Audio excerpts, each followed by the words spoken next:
Hi, Katzcradul here. Tonight I made chicken enchiladas for dinner and I want to make some Mexican rice to go with it.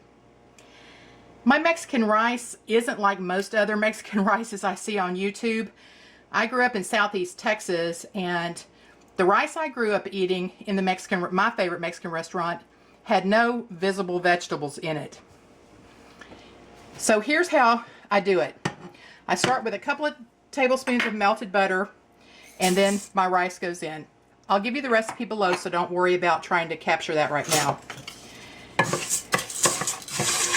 I'm going to stir this rice so that every grain is completely coated with just a little bit of butter.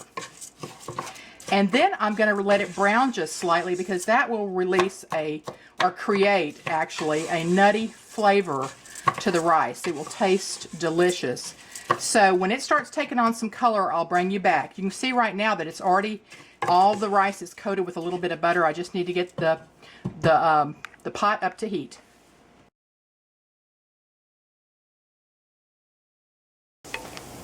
All right, to this delicious rice, I'm going to add the seasoning now.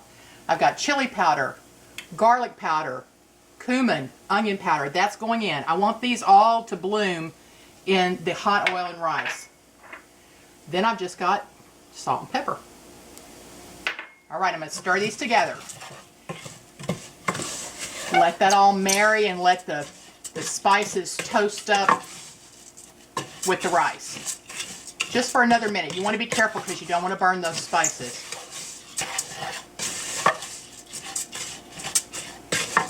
Okay, I'll come right back. All right, this is really hot. Now I'm going to add my water, but beware, it's going to sizzle. My broth, actually, I'm going to add some broth. I may need a little water too.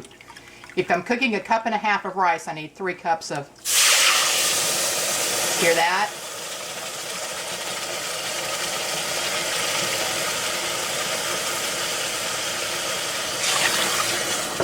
All right, so I ended up putting in 2 cups of chicken broth. If you have 3, that's great. I'm just going to supplement with a cup of water there. I'm going to let that come to a boil and then put the lid on. Just stir it up a little bit. The only other thing I'm adding is I took a teaspoon of tomato powder and hydrated it in some water. I'm going to put that in there. Not for flavor. I do not want it to taste like tomato at all. It just facilitates with making the color more appetizing.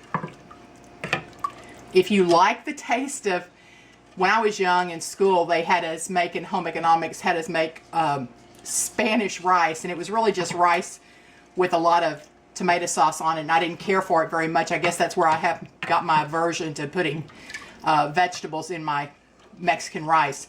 But the tomato powder, and if you have tomato paste that comes in a tube, you can just use a little bit of that. You can use a tiny little bit of tomato sauce, or you can leave it out altogether. So this is going to come to a boil. I'm going to put the lid on, and I'm going to simmer it for 20 minutes. I'll show you when it's done. This is how you're supposed to do it. Once you put the lid on, you're not supposed to peek, because the water in the rice forms condensation on the underneath side of the lid, and you want that to fall back down in there. Cooking rice is more of a science than an art. You want to get the balance of rice and water right, but you don't want to lose that water by taking the lid off all the time. So I even kind of tilt my lid when I take it off to be sure that rice stays in there. Don't be surprised if a lot of your seasonings have risen to the surface. All you have to do is mix them in. Now that is a medium grain rice, and a lot of people say, oh, well, medium grain rice is sticky. No, you can just flake it with a fork just like that and mix those seasonings in. I'm going to go ahead and turn my burner off because I don't want to burn it at the bottom. Look how beautiful that is. And when I tell you it's loaded with, well, don't take my word for it. Let's give some to Prepare.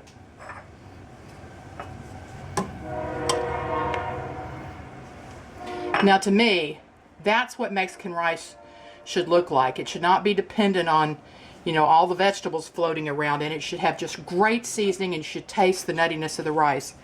Here she comes with a fork. Go ahead and hold it in front of the camera so they can see how beautiful. It is very beautiful. Oh, it smells amazing too.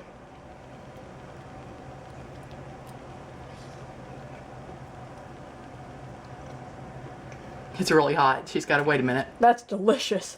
Oh, you can taste all the seasonings. It's such an amazing flavor.